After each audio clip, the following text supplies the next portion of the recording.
Alright, now I'm going to clean the handgun itself. I'm going to switch rags here. This rag is not so dirty. This one that I used for the cylinder, it's gotten pretty filthy. Always have an abundance of rags for just basic wiping down the firearms and stuff, because they get dirty quick, and it's always better to have more on hand than less. Okay, I'm going to oil that up, and we'll start wiping down the inside of the cylinder frame right here where the frame holds the cylinder.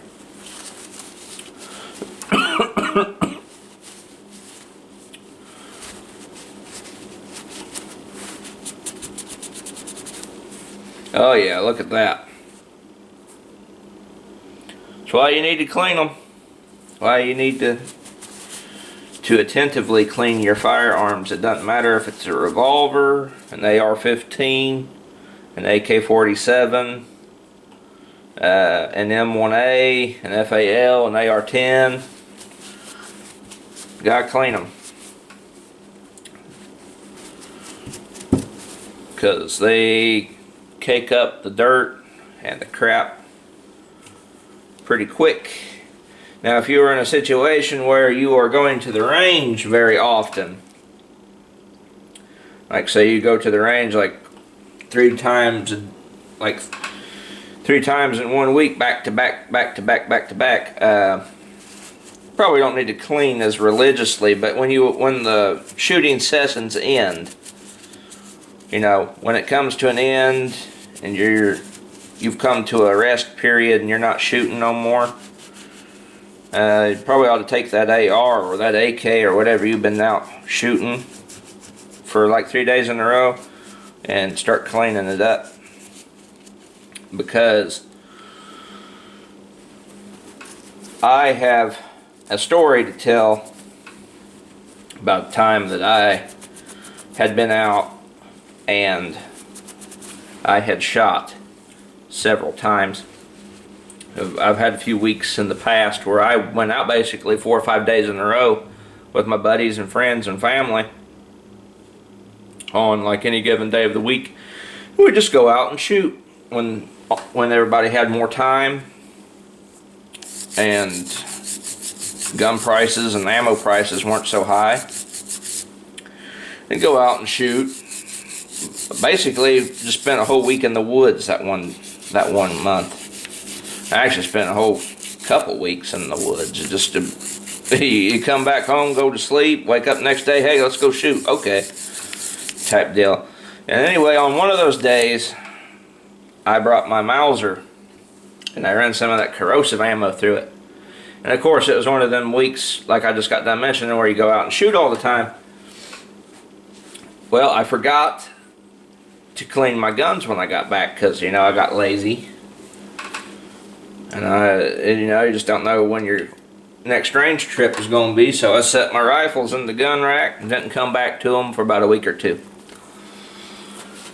And then it dawned on me one day, and I was like, oh shit, I forgot to clean my M1A and my 1909 Mauser. And I went upstairs, and that's when I was living at the old house still, and I cleaned my Mauser, and the rag was orange, had rust in the barrel,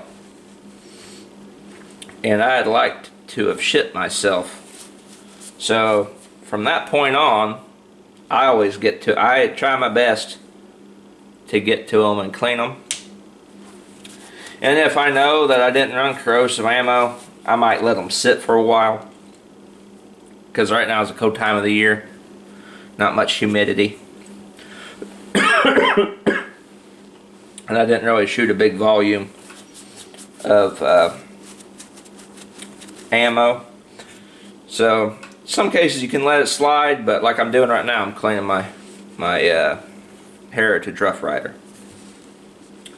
Okay, so I basically cleaned out the inside of the frame here pretty good.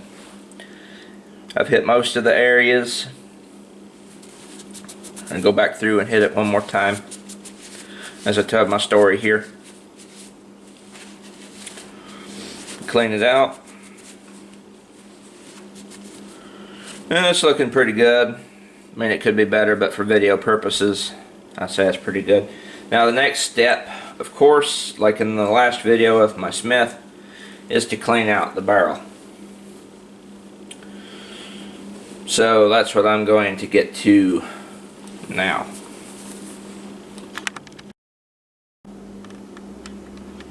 Alright, got my patch jack here, copper, and got my brush for the barrel cleaning on my Heritage Rough Rider here. Same process as I did with the Smith, but here's what I'm going to do. I'm going to take my Heritage here and put the hammer all the way back down. I'm going to wrap the back end of the frame like I did my Smith, and I'm only going to run the brush down the bore twice. I'm only going to run 2 patches down the bore twice for video purposes, simply because, like I stated earlier, if you watch my Smith video, that'll show you how to clean the barrel for this handgun, because of the same diameter barrel and the same process applies. So let's begin. Alright, set my revolver up. Just turn him around this way. I'll squirt some oil down the barrel. That way I got some oil in there going for the brush. I got my brush on the end of my 22 caliber ramrod here for a rifle, and I just go in slowly. Same thing with the Smith. Be careful of your crown. You do not want to have that end there of your rod just above that brush to hit your crown full force.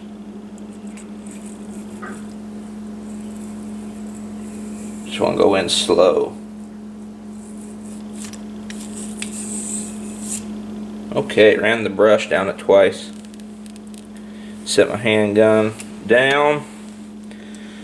Take my brush off. Set it aside. Put my jack on.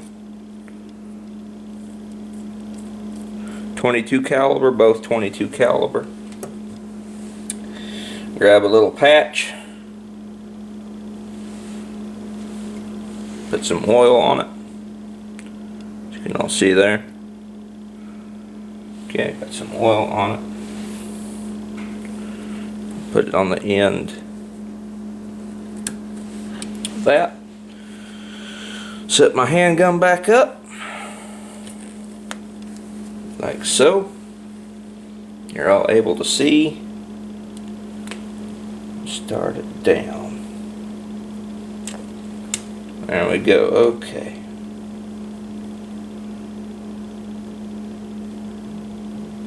Easy does it.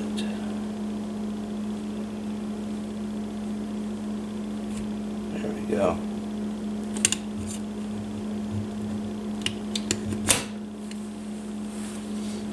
Yep, I didn't have my back end covered.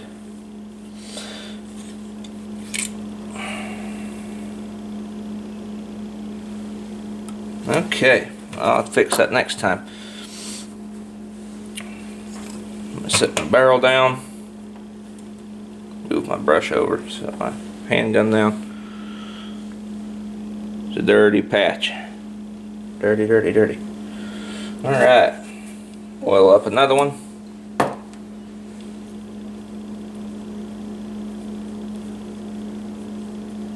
There we go. Let's oil up another one, set that down real quick. Oil up another.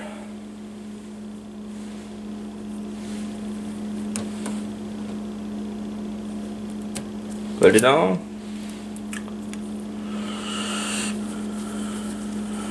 Turn my handgun around again like I did.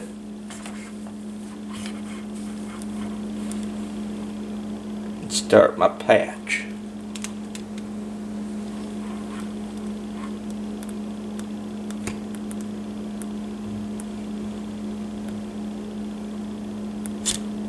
There we go. I had it covered that time, the back end.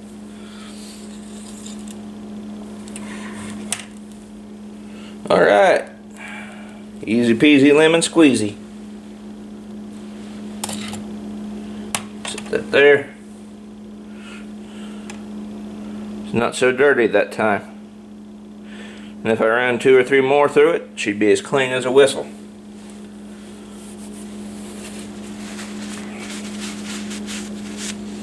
Alright, time to put it back together and wrap up the video. Okay, time to put my Heritage Rough Rider back together. I got done looking at my video on the memory card of my computer, and I think I'm just going to do a data dump on my computer tonight because my computer's been having troubles, and this video is already over 25 minutes long, so it may be a few days before this gets uploaded. We'll see. So let's continue anyway right here. Alright, first you want to do what you want to do. Open your loading gate back up on your revolver, because there is a groove in there. See right in here, there's like a loop that comes around. My finger followed it. That is the path of travel that the cylinder has to go through. See, there's a bunch of like locking lug type serrations where the paddle in the back fans it around,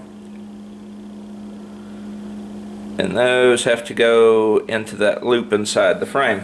So you would take this and slide it in, but real quick I just caught myself. If you can see down there at the bottom of the frame, the bolt is still up, and that would prevent my cylinder from going back in. So what I do is I cock it back down to the second area, or third right there. See, it's fully down now. Okay, take my cylinder,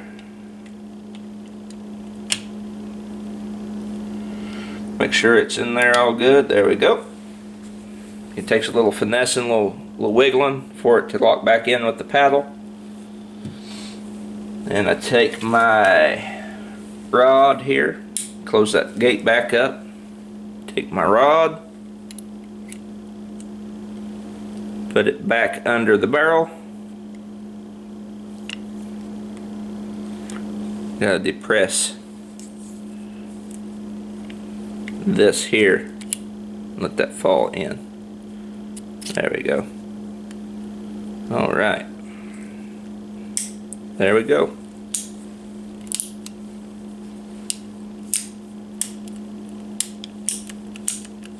Yep, she's back together. Alright. That's how you put it back together.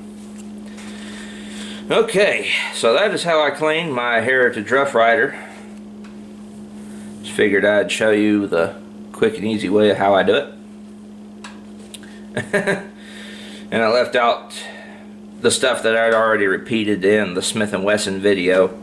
So, you know, watch the Smith & Wesson video and it'll show you some things I did that you can do to the Heritage Rough Rider too, because they are both 22s. They both take the same equipment, 22 caliber brushes and jacks here. And the cleaning materials, most of the stuff in this plate's for an AR-15 bolt, so I used that to clean this. You know, you just use what you got, what you usually clean your firearms with. There's no specialty tools or nothing. But I was just showing you how I clean mine. Well, anyway, guys, this has been Pliskin by 51mm. See you all in the next video. I'll be getting out to the range sometime. The weather's not been cooperating. It's been raining the past couple days. And then you add to it this coronavirus nonsense. And I can't go out to the cabin because it's muddy. The vehicles would sink up to the axle. Can't go out to my grandma and grandpa's because, you know, they're older. They're, and you know, I don't think any of us have the coronavirus. But it's better to just kind of, you know, not be around them right now in this time because of uncertainty. And I mean, it's not even coronavirus, it's like the flu. And the range that me and all my friends go to, it's in a town south of where I live. That one is shut down and is only a, you can only make reservations to go shoot until like April 16th or something. So really I'm in a rock and a hard place. I mean, the only range that I've really got right now is the one here in my particular town. And hopefully the coronavirus hysteria doesn't get so bad that that one shuts down. Otherwise, I'm SOL. But we'll get out and shoot one of these days when the weather's cooperating and nothing's shut down. Alright, well, it's been Pliskin by 51mm. I'll see you all in the next video.